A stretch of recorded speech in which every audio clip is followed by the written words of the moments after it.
being able to attract what you want in your life. So visualizing it and saying it with confidence that it's going to happen without any question. Because once you start questioning yourself, the universe is going to give you the opposite. So being able to focus on what you do want, not what you don't want. Because if you focus on what you don't want, you're going to get what you don't want.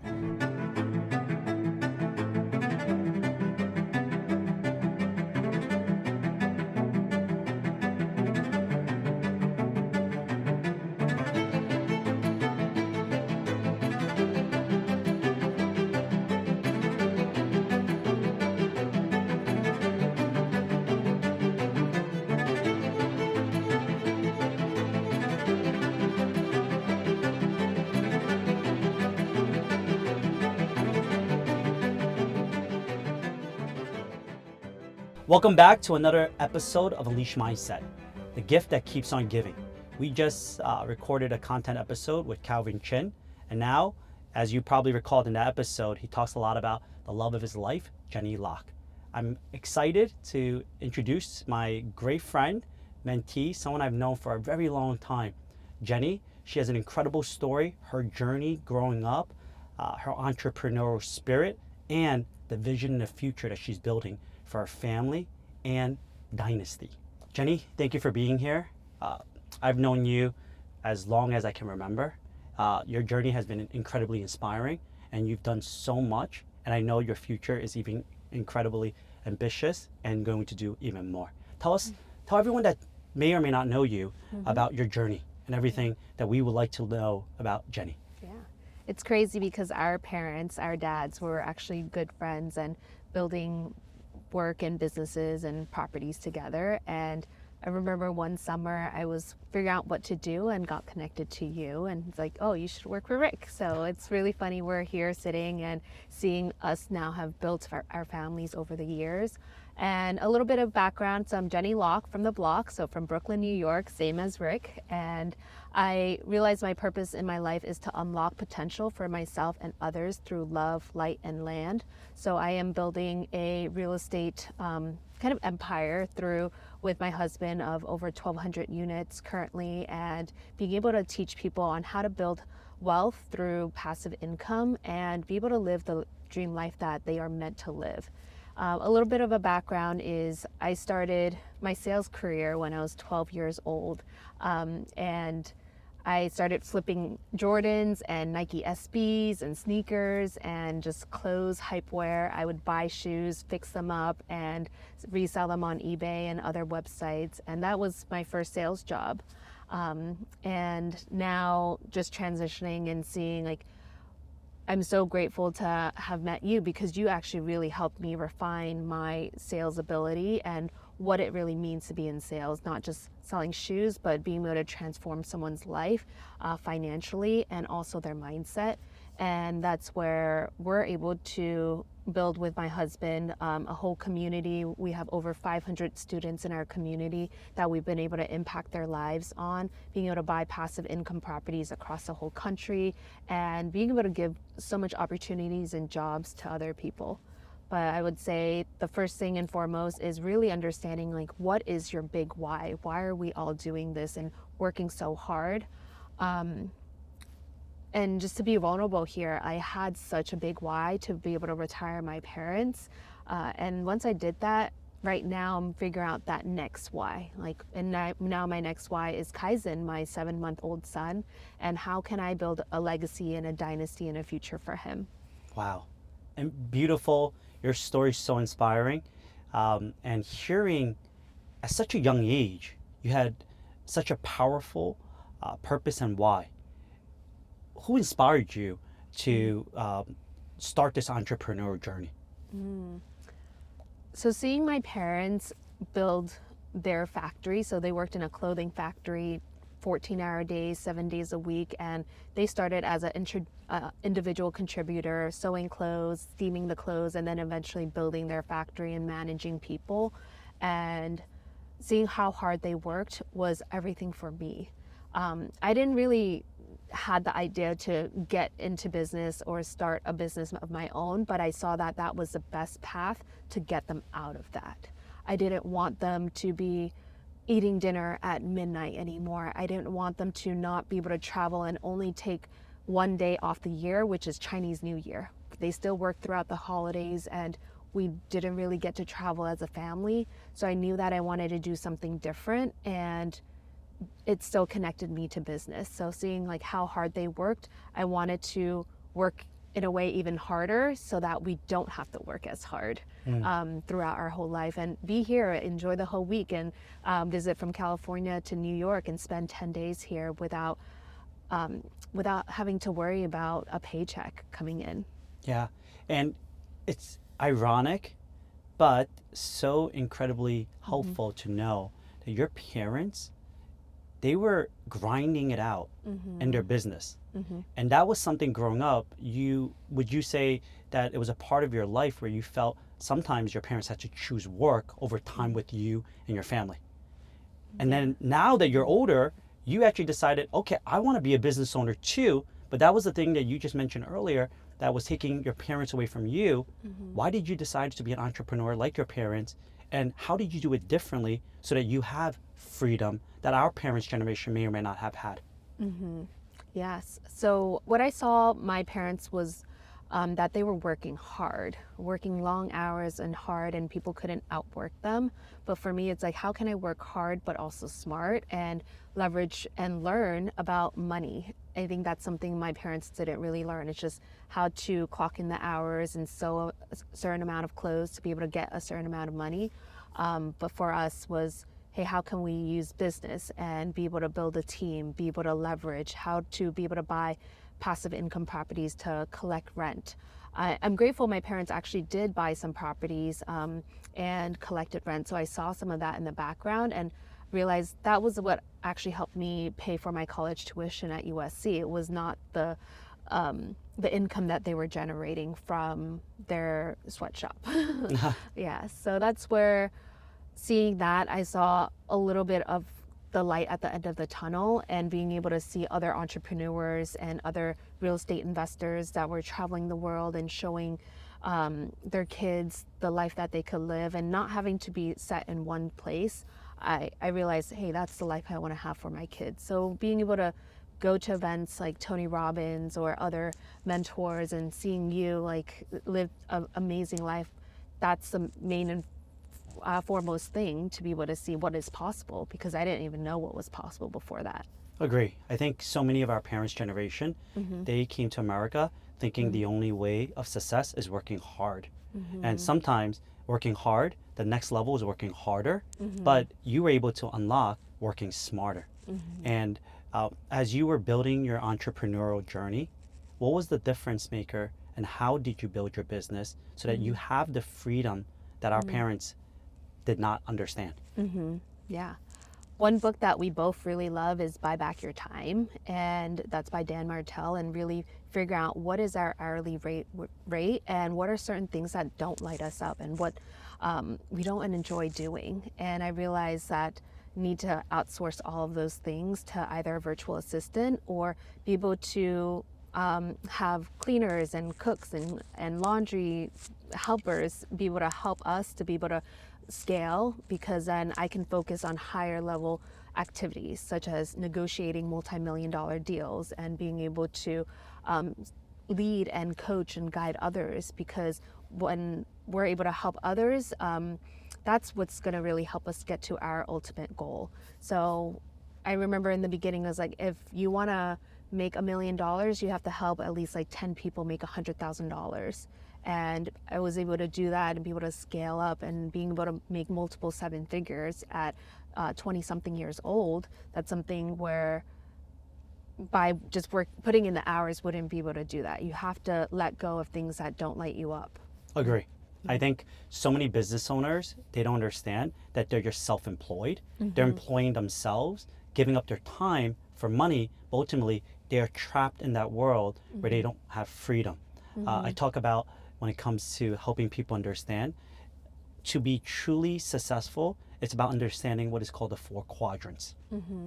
So we talked about knowing your hourly rate. For a person that wants to make $1 million, assuming we work 40 hours a week, 50 weeks a year, that's 2,000 hours on average a year. $1 million divided by 2,000 hours is $500 an hour. So what are you doing that's $500 an hour and more to help contribute to that goal of $1 million? And now in the 4 quadrants, I truly believe people that do what they love, that is above their hourly rate, keep doing it. People that do what they hate, that's above their hourly rate, try to delegate, hire people to do it for you. You mentioned cooking and cleaning. I used to think I have to cook and clean until I realized we don't really have to if we can delegate, hire people that can do it better than us. And then the 3rd quadrant is finding out what you don't love that's below your hourly rate. Absolutely hire someone, delegate that away. But the 4th quadrant, I believe, is holding people back, is below their hourly rate and that they love. It's actually losing their focus and it's distracting them. So as we think about what is it that you love that is above your hourly rate, what are some things that you're doing today that is really making that large impact? Yeah, that's a great question. And there's the whole drip quadrant: delegate, replace, invest, and production, focusing on that production quadrant of what we love and what lights us up. Right now is really being able to learn about education and growing myself and how can we scale. We've built a whole university online on passive income to teach people out of the workforce, but I really believe in stemming into the traditional educational model is and reforming that and shifting that. I think that's something I'm really passionate about, and that there's a lot of income potential with that. And that's what I'm excited to talk about, of like what would the future of education and schooling, and having a 7-month-old right now. It's like, what are the future jobs that don't even currently exist right now that Kaizen, my son, will be doing? And we're seeing AI and ChatGPT, like how much that's transformed in less than 3 years, and how many iterations there are of that. And what if our minds can think about that too? And right now we are only using 10% typically of our brains. What if we can tap into the other 90% of our brains and what's possible in this world? And really being able to think about solving problems that the world needs help on. I think that's what really excites me, and that's what's a high potential income earning and what really lights me up. Great. There's a saying, when you discover one of the hardest problems in the world and you can solve it, then your potential is limitless. What are some of the hardest problems you see facing society today? Yeah.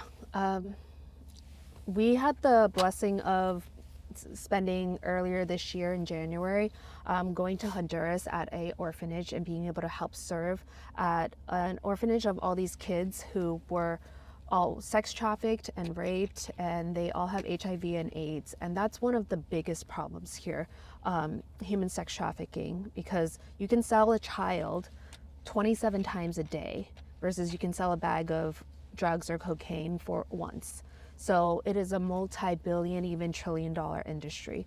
So that is something that I've been really passionate about, and we've donated hundreds of thousands of dollars into that cause.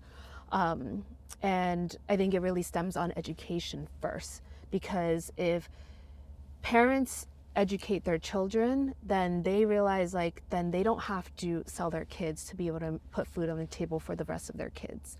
So that is one of the biggest issues that stems. So that's why we're so passionate about education. How can we teach these kids? And even these kids that we have survived and they're in this orphanage, they need to get a job to be able to pay for their medicine, to be able to stay alive and be able to just live and thrive. And a lot of them have fears and doubts and just have given up a lot too. And they've given up because no one wants me. They don't even want to be around me because we think that we're contagious, but they're not. And there are medicines that actually have been curing this.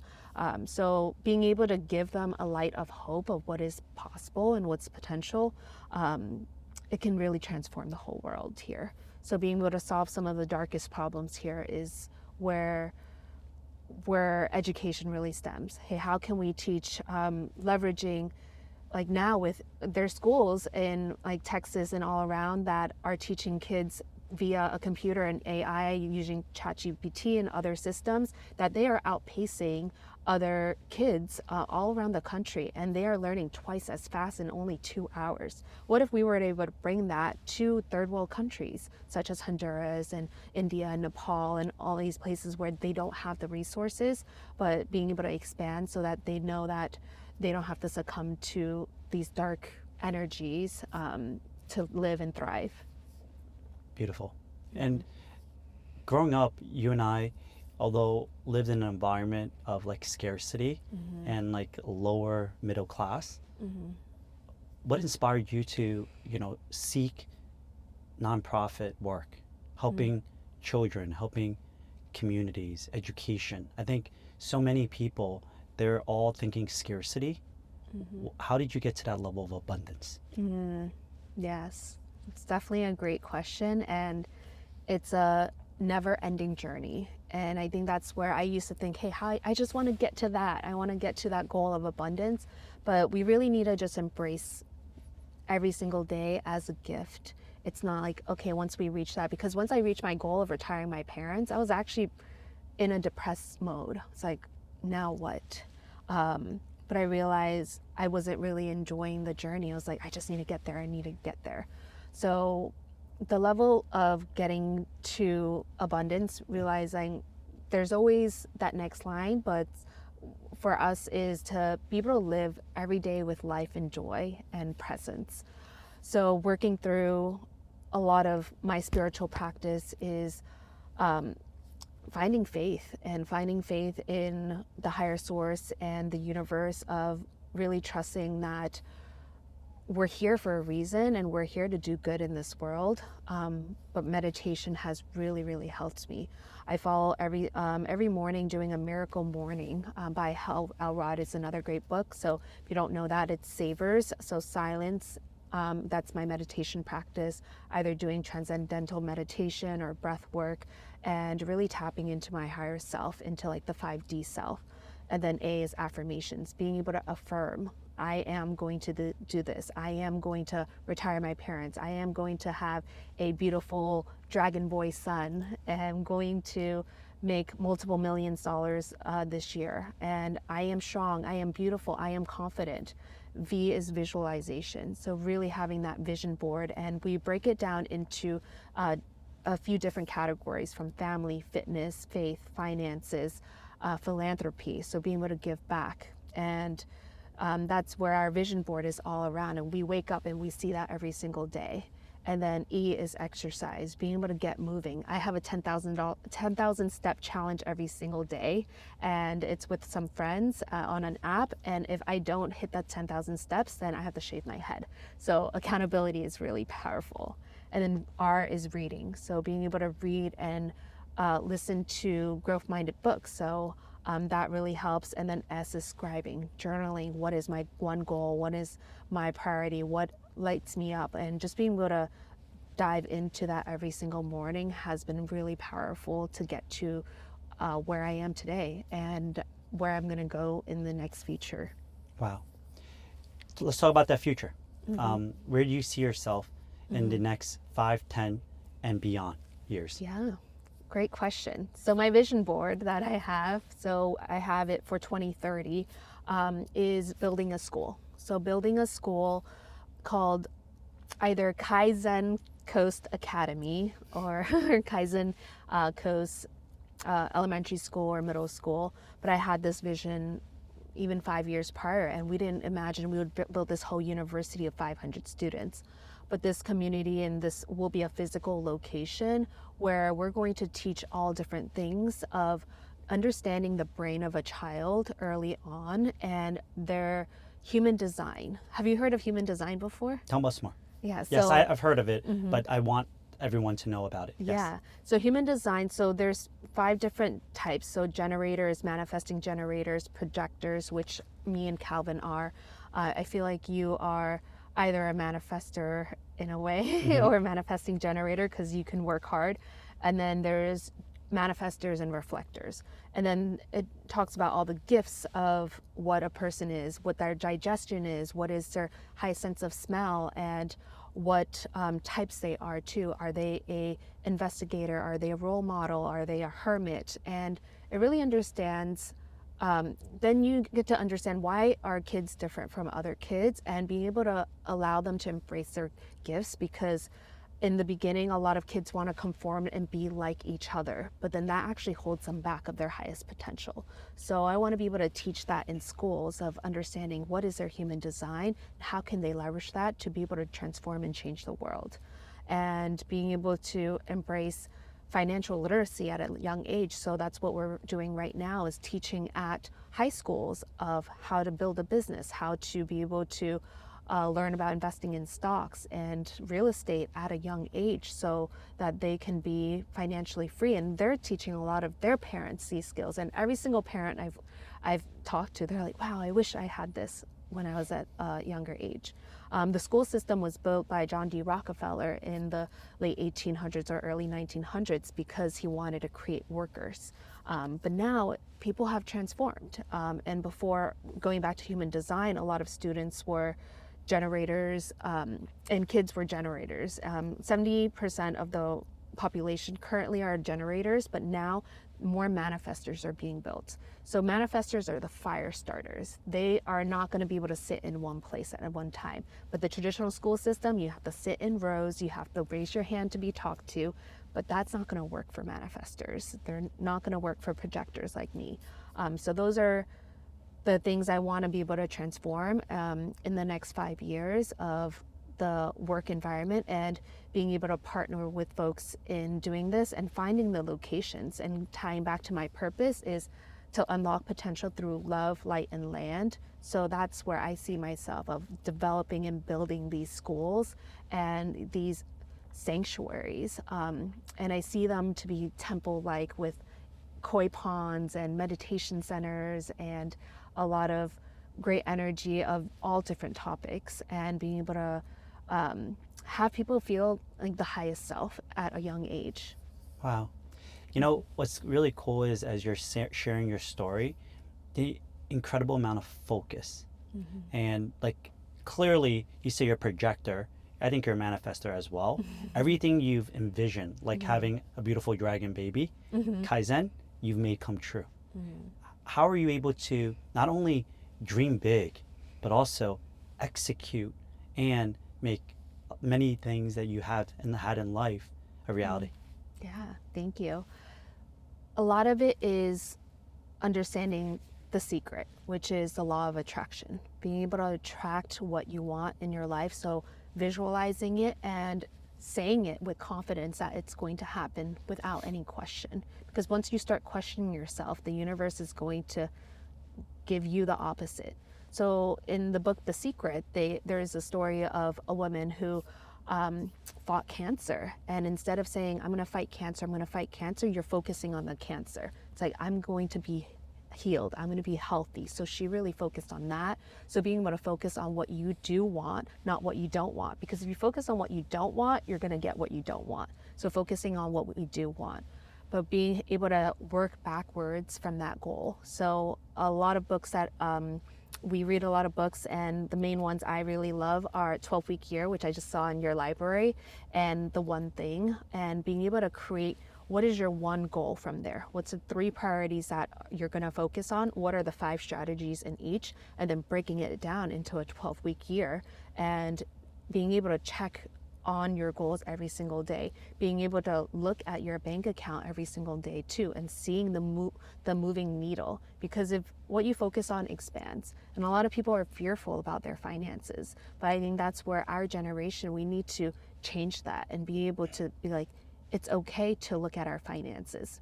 And in Chinese culture, it was very taboo, be like, oh, talk about how much we're making or talk about money too much. Like, my mom would be like, don't share that.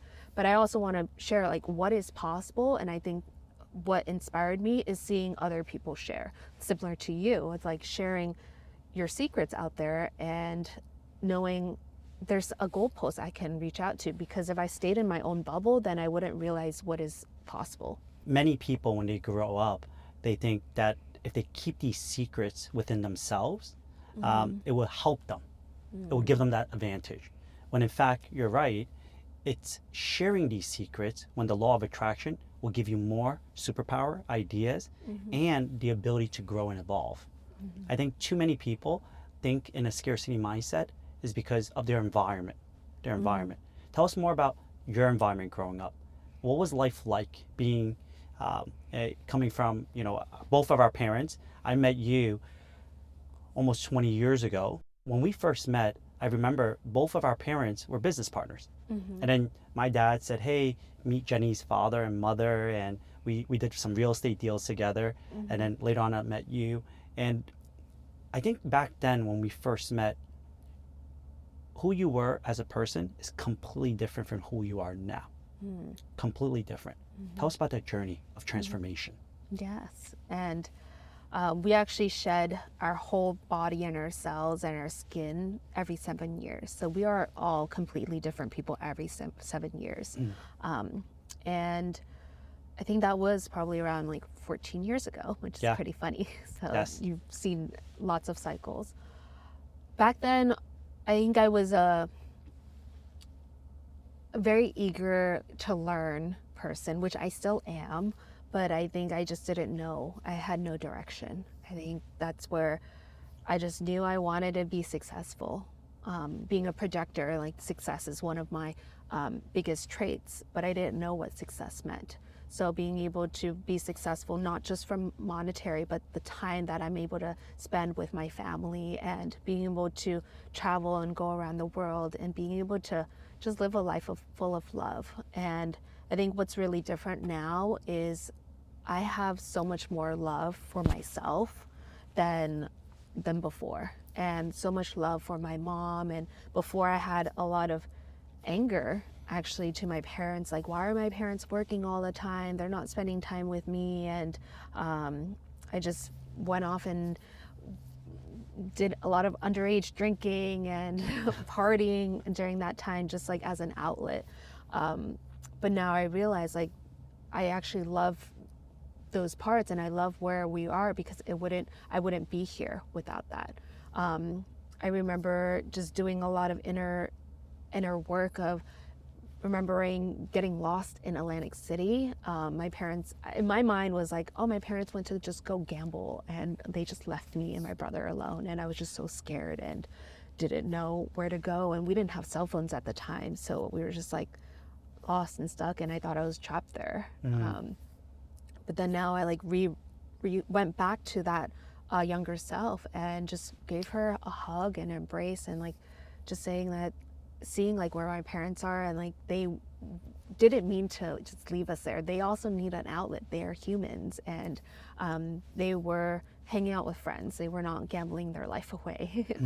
So being able to rewrite every single story that I thought was against me, but it was for me to get to where I am today, was really powerful. And that's where whenever I do go through a struggle right now, I just change like and I just think in my head, what is the universe giving me in this moment? What do I have to learn? What is a gift in this struggle? What is a gift in this really difficult client? What is this struggle with this really difficult coworker or mentor or boss?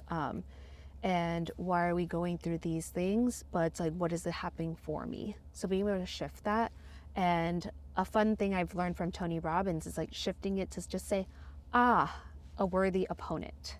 So being able to say that, I love games. I love like Settlers of Catan and just playing board games. So it's like, okay, it's a worthy opponent and I'm here to be able to overcome this challenge, to be able to open the next level of what's possible.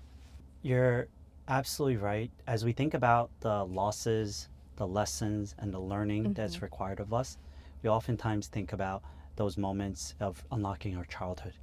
I think similar to you, being an only child, many times I did not see my parents. I was raised by grandparents, and there were many years my father was in Florida building a restaurant, and I was sleeping on the couch in my grandmother's home just because I didn't really have much of a chance. My mom was there in Florida helping him build his restaurant, and I used to think, similar to you, why do my parents not love me? Why are they not there for me? And then as we gotten older, we start realizing in their point of view, just shifting our perception It's not that they didn't love you. In fact, it's the opposite. They love you so much that they're sacrificing, working, building that stability and a foundation so that they can provide us what we at that time had was a home. Um, and now that you are a parent, tell us about that journey. Calvin mentioned Kaizen, inspiration, the love. You also talked about having more kids in the future. But tell us, what are some areas you will teach Kaizen and your future generations to be that incredible human being? So Kaizen is a saying for continuous improvement or 1% better. So what we do every single day, and with at before we go to bed, we're like, what are your wins, your takeaways, and what do you do to be Kaizen every single day? So what did you do to be 1% better every single day? So we actually are already doing that with Kaizen now. Is every single morning he's part of our miracle morning. We are reading to him. We're reading Tribe of Mentors by Tim Ferriss to him every morning. He actually does not like children's books. Oh, really? Yes. Yes. So, He's like, no picture books. He wants to no. read the big words. Yes, Agree. Love exactly. it. Yes. And we're doing our workouts and our squats and being able to just show him so much love. And then we go into a dance party and just getting in a great state together. So being able to teach him, and kids, people think like, oh, kids are not going to learn this until later on. But he's 7 months old, but I can see how wise he is right now. And their brains are such big sponges and he's taking it all in. So that's where being able to teach other people, like, hey, you can teach your kids and like be able to be present with them. I even meditate with him too. It's just like we're just sitting there and just meditating, doing breath work, and just showing him the beautiful life that we could live and not always have to go through the hustle and bustle every single day. Sometimes it's very important to slow down for ourselves before we dive into others, because we have thousands of messages that we have to respond to, but if we are constantly pouring into their cup, we're pouring from an empty cup and we get so burnt out and drained out.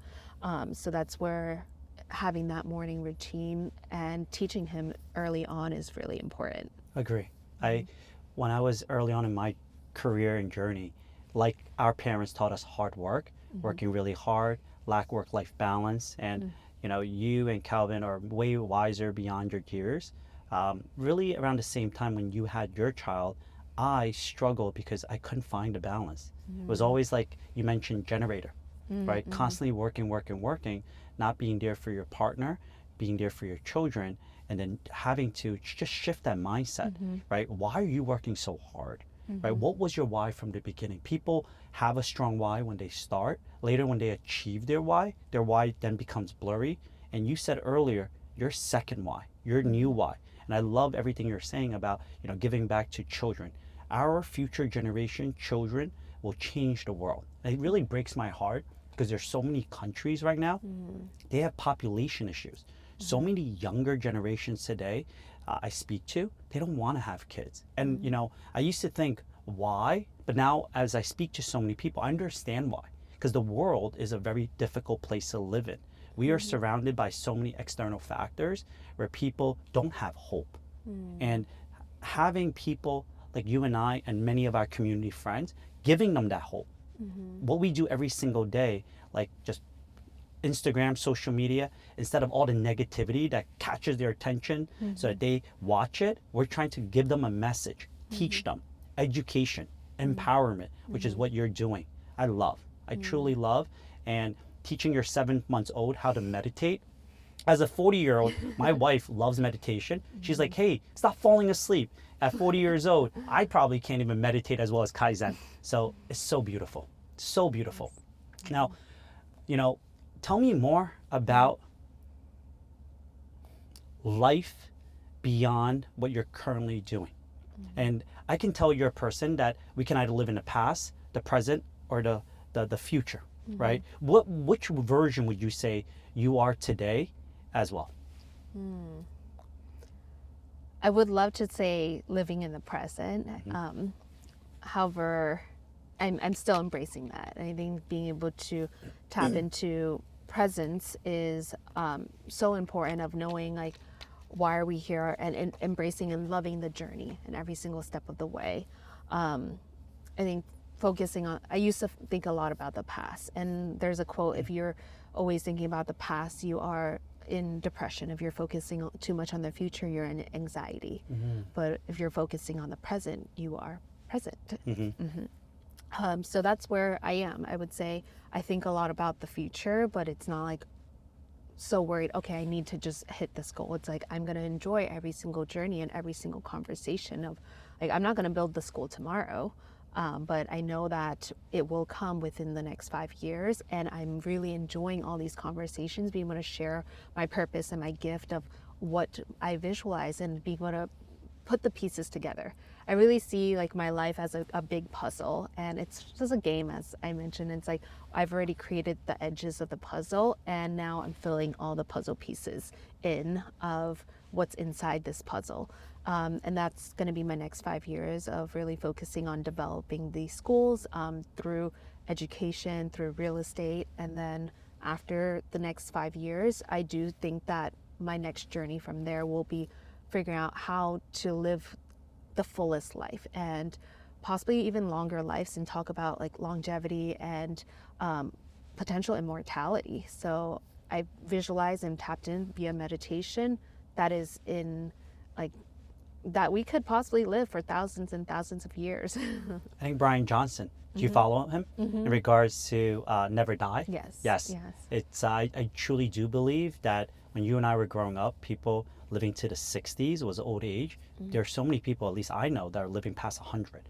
Yeah. So tell me about longevity, health, fitness, faith, finance, everything that you and Calvin always talk about to your community.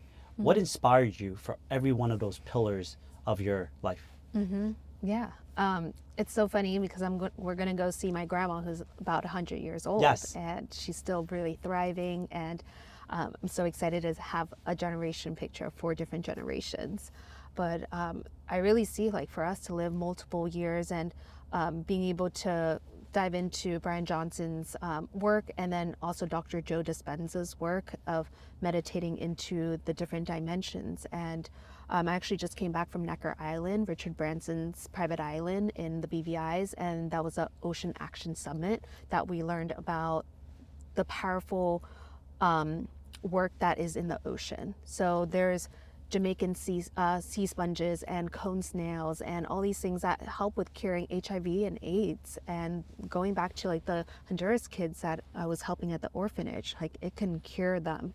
It can cure cancer. And there's so many things that are in the ocean that we haven't even tapped into. So that's where I really see a lot of studies going into longevity in the water in the ocean. We are made of 75% of water, and the Earth is 75% of water. So the universe, God, source, like they've created us for a reason in this way, and we need to just find the secrets that are in there.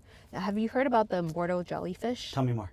No. So, tell me more. Yeah, the immortal jellyfish is this jellyfish that reverts back into a polyp whenever it goes through danger or about to die, and it just reverts back, like similar to Benjamin Button, and then converts and then relives his life, and it's literally immortal. It does not die.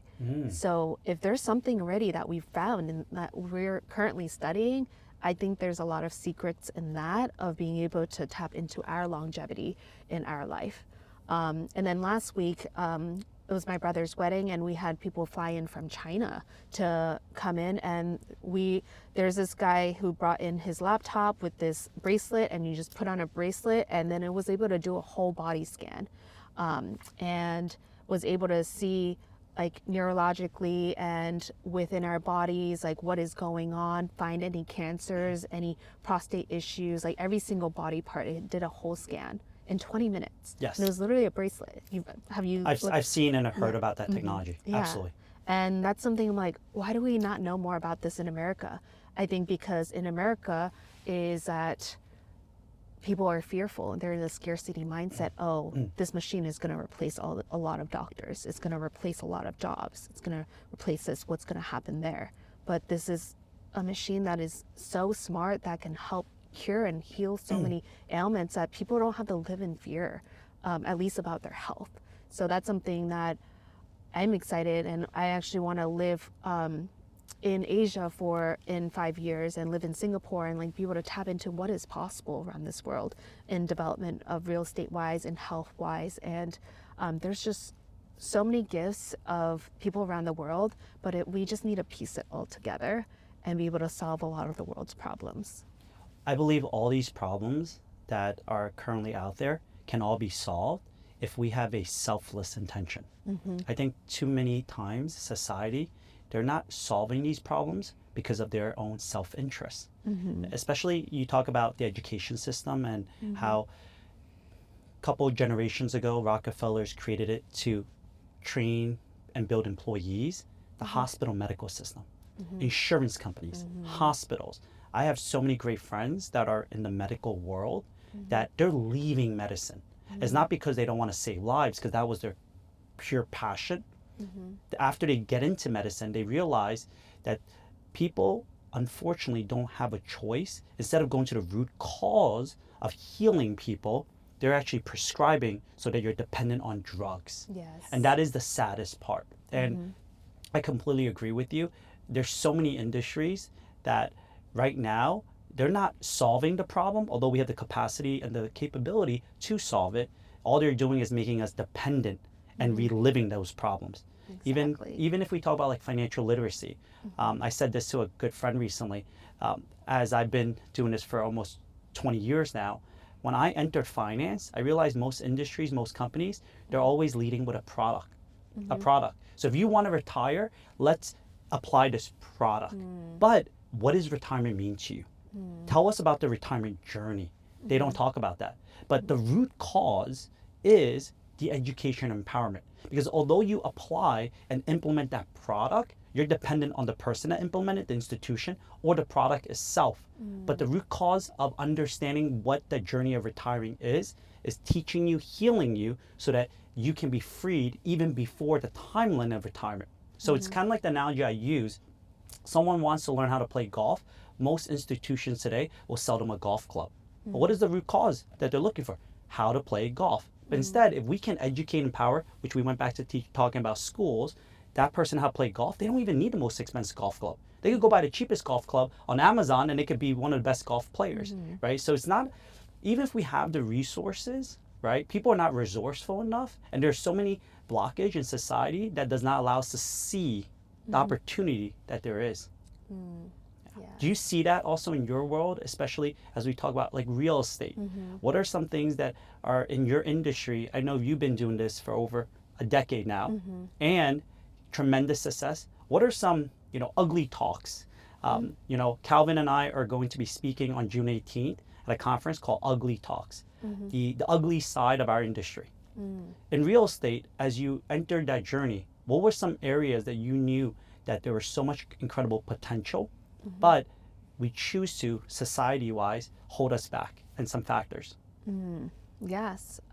So being a real estate agent, I actually think the barrier of entry is way too easy to get in. Like anyone can get their real estate license. So there's a lot of disservice that's happening in people selling homes of like multi-million-dollar deals and like not really looking at the core issues of the house of like, oh, do you know it's going to cost this much to fix a roof and you need to pay for this insurance and managing a house too. So people get over purchase a property. And you also had a similar case where I referred you a client and this other advisor easily can get their license and sell them into these products, but it's not going to be a right fit for them. So I think that's one of the issues is both of our industries, it's too easy to just get the license. Agree. And I think that needs to be something that should be changed. I don't know how, but maybe that's something you can really think about, like what would be the stepping stone. But yeah, just really able to tap into people's brains too and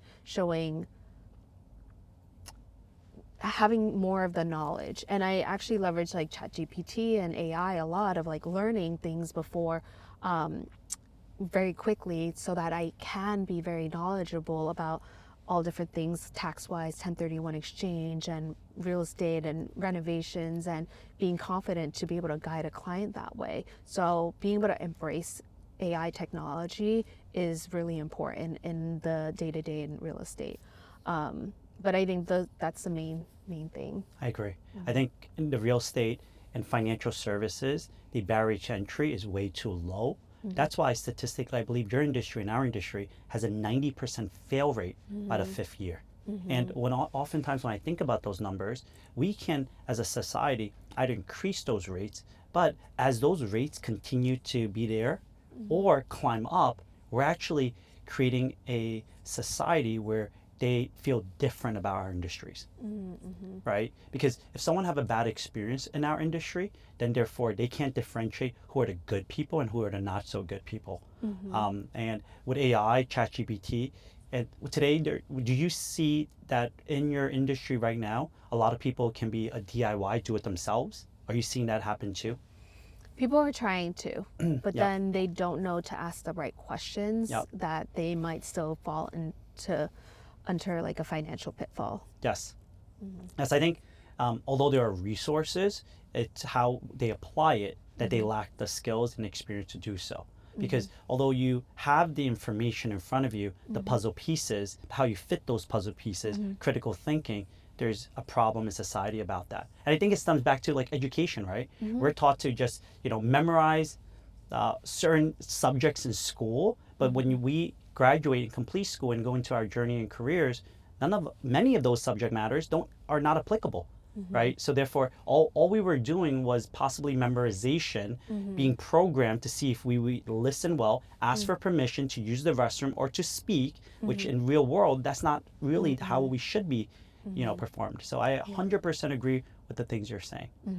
Yeah, just going back to education, it should be a conversation back and forth to be able to ask those right questions. And I'm just thinking in a classroom size of like 35 on average in a public school, it's like kids aren't even going to want to ask questions. And the only question is, can I go to the bathroom? Of course. Yeah. And that's one of the saddest things.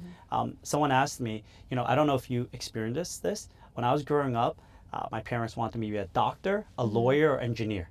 And then when I asked them why, they said, well, because, those careers help people. The truth of the matter is, if we put a lie detector on their arm, those careers offer the biggest level of stability and income. But one of the best professions, I truly believe, one of the most noble profession is what you and I were talking about, being a teacher. Educators in America and probably all around the world, they're underpaid and they're overworked. And 35 kids to like one teacher in some of these public school systems is unacceptable. And I start seeing even hospitals today, just like one or two doctors managing in a whole floor in the department, they're burnt out too. Burnout is so incredibly sad, but we can do so much more if we just apply the right education, philosophy, and support and resources to these right places. Yeah. Well, let's build something together. Of course. And I think we always talk about changing the world, changing the world. And you said something earlier, 100% agree, but I forgot where I read this. Average person changes every 7 years. But the movers and shakers, the top 1%, changes every 3 years. Whether it's your palate, whether it's your style, whether it's your preferences, constantly every few years. So like I remember when I was younger, I love fried food, I love steak, and people that know me, I've tried almost every steakhouse imaginable. But today, I actually can't really eat too much red meat. And I feel sad that I'm different from who I am a few years ago. But the truth is, I used to hate fish growing up because, Asian families love fish. Today, I love fish. So I went from hating fish to loving fish, loving steak to, trying to stay away from red meat.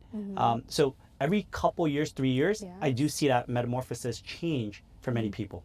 Yeah, and you stopped drinking too. Yep. Also. Talk about the journey. Let's talk about Yes. drinking. Like you started underage drinking. You're courageous. I'm an only child. If I did underage drinking, all that attention comes to me in the most strict manner, like Asian tiger parents. But I know recently you talked about, last few years, no more drinking. Tell me why. Yeah. It was after a Vegas bachelorette party. Yes, it all was starts with like Vegas. Yeah. My 30th birthday, and that was, I had too much, and I just said, I'm never drinking again. I felt so hungover. I was hungover for a whole week. Like Calvin took me to a 3 Michelin star restaurant. We saw Jerry Rice there, and I was just like head down. I couldn't even eat a piece of bread. And I just pinky promised my mom, like, I'm never drinking again. And I just never had that energy to do so. And I started tapping into my spirituality more. And I tapped into plant medicine. So I went on an ayahuasca journey. And part of the prep of that is that for 30 days was no drinking, no red meat, no salt, no sugar, no dairy, no processed food at all. And then no news and social media. So those are things, and I tapped into that, and I felt so great. I felt so energized, and was able to see so much potential when I went on my journey, that I felt that I want to live this like every day without having to like do ayahuasca every single day. Yeah. But being able to, like, I stopped eating red meat too completely, and I just feel so energized. I don't have brain fog as much anymore, and having like a child 7 months ago, that's like a common factor that You look great, by happens. the way, having a child 7 months ago. Thank Yes. you. Yes. But being able to tap into spirituality, I think that really helped. And seeing like the Buddhist monks, like, why do they not eat red meat? They don't drink and all this. So they are really tapping into something. And I wanted to be similar to that, and going through my meditation practice. But I also studied a lot of my health too. So took the biome test, which is a micro gut biome test, and realized like what was really good for certain people is not good for my body, and being able to cleanse that out and just being able to eat clean, and knowing that these animals have their souls, and a lot of like if they were mass produced and then slaughtered and all that, like, we are taking their energies into our bodies too. And so that's causing a lot of traumas in our own bodies that we can't process quickly. So that's why we get sick really easily. So being able to completely remove that and just have good energy of just fish and fruit and produce, I haven't gotten sick since. Wow. Wow. Next time you go on that journey, spiritual path, have to let me know. I've heard of it all. Do I have the ability to do it for 30 days? I'm just talking about not drinking. You're going to like no red meat, no salt, no sugar, no social media, no news. I think for many people, when they hear this is like torture. And not to mention, you're going to put a lot of businesses out of business. Like no more, alcohol, spirit shops or nightclubs, and no more, steakhouses. But tell me more about just this discipline of yours. I think back to as I've stopped you really drinking, and I wouldn't say completely stopped, except for like celebratory moments. Like I go to a wedding, or there are points in our career where we want to celebrate those with milestones. Just stopping completely. How hard was that? So tying back to finances and our hourly rate. So being my hourly rate being close to $800 to $1,000 per hour, I was thinking and calculating. Every day I'm hungover. You, my friend, you miscalculated. I've been coaching you as your mentor. Your hourly rate is not 800 to 1,000. It's way more than that. She's just being kind and generous. Yes. But let's say $1,000 per hour, and if you're being hungover for a day afterwards, and with the productivity, that was costing me $10,000 at least for that hangover. That's right. For one day. Yes. And I was hungover for like 5 days. Wow. Afterwards. Wow. So it was a great 30th birthday Yes. in Vegas. Yes. Yes. So calculating that, and then I also started calculating in my head, if I even look at the drink menu, like how much time is that wasting? If I'm like going into the supermarket or going to the liquor store and looking at the wine aisle or the drinking aisle, how much time is that wasting? So I just tied everything to $1, and I was like, that's not worth it. Wow. So price and value. Yes. Price and value. I think my journey of just stop drinking was a few years ago. It was a Father's Day. I think Midas, my son, started asking me, he's like, hey, Daddy, why do you and Mommy drink? Like, and when I say drink, we're just drinking on like a nice bottle, glass of wine. We don't really drink much. We don't really love it. It doesn't make us feel good. And then I thought to myself, I was like, well, it's Father's Day. It's customary to have a nice bottle of wine amongst your, family and friends. And my son, who's at that time was like 5 years old, was like, Daddy, why do you always drink? And I thought to myself, say, you're right, son. Daddy don't have to drink. And I always say this, our kids were not put in this world, in my humble opinion, for us to raise them, but it's for them to teach us some of the life lessons that the universe is supposed to remind us. So I said to my son, I said, yeah, you're right. Daddy won't drink anymore. And I said, I promised to him Father's Day that the rest of the year I won't drink. Now, in the beginning of not drinking, boy, was it tough. And people would judge you by saying, hey, what happened? Why don't you drink? And, you know, whether it's a 30th birthday or me just talking to my son, a simple conversation, I asked them, I said, well, your fun doesn't have to be impacted by me, and my fun doesn't have to be impacted by you. But then, like you, I like to play a game. I said, you know, how long can I keep this habit going? So therefore, I said, I'm not going to drink. And although it's difficult, uncomfortable, the more we, you know, accept these challenges, I believe the stronger we get. So in the beginning, not having fun, right? When people are drinking, and you're thinking like, hey, is there a FOMO? I'm missing out. Later on, you're like, wait, this is way more fun actually not drinking while you're all drinking. Yes. And then later on, it's kind of like, I don't even want to drink. It doesn't even feel good. And like you said, the body, the recovery, there's zero health benefits. I think there's so many articles now coming to us that are saying the marketing of alcohol, spirits, even wine. I think back then they're like, a glass of wine a day will make you live longer. Yeah, it's because the wine and spirit companies are advertising, marketing it so that they can have us buy more of their product. But the truth of the matter is there's zero health benefit. It's toxic to us. And after that, 6 months, then it later became a year. And then even like during like weddings, just drinking a glass out of respect to the families that we want to celebrate. After drinking it, I immediately go back to water. Water is clearly the best thing we can put in our body. And I love it. I love a challenge, right? I don't know if I can go salt, sugar, everything you just said for 30 days or more, but I'm so impressed. You just said kind of like your age. A couple of years ago, your 30th birthday, way wiser than most people that are probably even twice our age. When you shared with your parents that spiritual journey, right? How did they feel? I want to know, like your parents and my parents are extremely traditional, old school. As you were sharing them some of these changes, major changes in your life, how did they accept it? Yeah, they are actually very open. So I actually held a medicine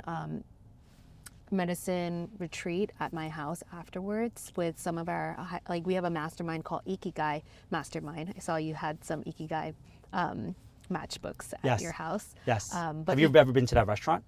not the Ikigai restaurant. Oh, no. it's incredible. The owner and chef, it's actually I believe a Michelin star restaurant that's nonprofit. Oh, beautiful. Nonprofit Michelin star restaurant. What they do is, I believe, their profits, they go back to solving world hunger. World hunger. Because Beautiful. they talk about how much food is wasted. Food is wasted. So just Hannah and I went to that restaurant. It's in Brooklyn. Food is incredible, but their mission is exactly what we stand by. So tell me more about Ikigai. Yeah, so Ikigai is a Japanese term. Although we're not Japanese, we love Japanese terms like Kaizen and Ikigai. So we have a mastermind, but Ikigai is finding something that you love to do, what you're really good at doing, what the world needs, and what you can get paid really well for. So being able to find all four of those. Most people only have about one or two that they might fall in those categories. So that's where I don't really truly believe in retiring at all. Once you find your Ikigai, you're going to be doing that the rest of your life because that's your life purpose.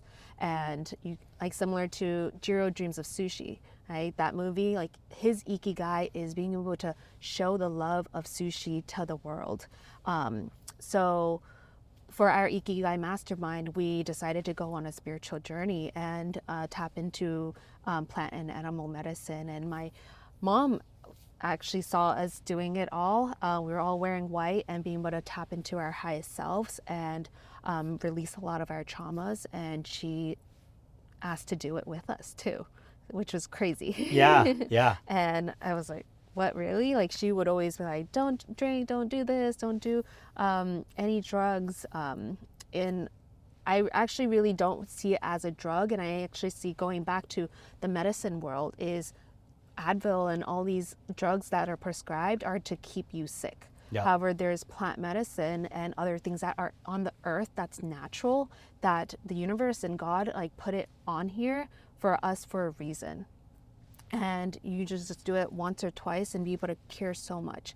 My mom, the last time we were here, we talked about her story of how she was adopted at 5 months old, and she did not know that she was sold to our grandmother until she was in her 20s, until she was about to get married to my dad.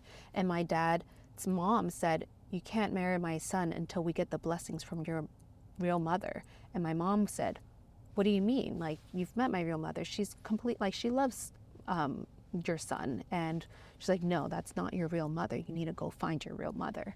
And that's where my mom didn't realize she had a lot of trauma of like that she didn't even know she was adopted until later on. And all these kids, she said she flew back to China, saw all the bullies who would bully her when she was a little kid, and said, "Oh, you are not wanted," and all this. And then my adopted grandmother, she would say, "Who are these kids? I'm going to beat them up." Like, of course you are my real child. But so there was a lot of confusion that she had through. And then my mom also had a lot of trauma of feeling guilty of always working all the time, of having to work in the clothing factory 14-hour days, 7 days a week, and leaving me and my brother at home by ourselves, or sometimes just with grandma to take care of us. And once my grandma got injured, like, she had to go back, and it was just me and my brother, like at 6-7 years old by ourselves at home. So she also had a lot of guilt and fear around that. So she was able to release a lot of that energy. She actually had a frozen shoulder, like she couldn't even lift her shoulder, but afterwards she was dancing and like smiling and realizing there was trapped tension in her shoulder that she didn't even realize. Wow. And she didn't even remember these memories. It was so repressed and blacked out back then. But being able to tap into the spiritual journey with me, we were able to cure so much. And I think that's such a blessing of like, now our family is a whole unit, and we are so loved with Kaizen. And we really believe like he is sent from the gods to be our child, to be a lesson to teach us. And we always joke like, hey, like Kaizen has a lot to live up to because his name is Kaizen, to be continuously improving, but it's actually a reminder of him to us to be continuously improving every single day. Wow. You and I can share so many life lessons, change the world, and be here for the next few days. Yes. And I know there's so much to share. But for everyone that's watching, everyone that wants to get in contact, connect with you and Calvin, Jennie, how can they connect with you?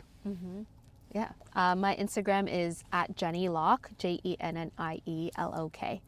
Yeah, and thank you so much. I think as we talk about spiritual journey, life is pre-written. We're all here meant for a reason. Our community and all the people that were put in this world for us.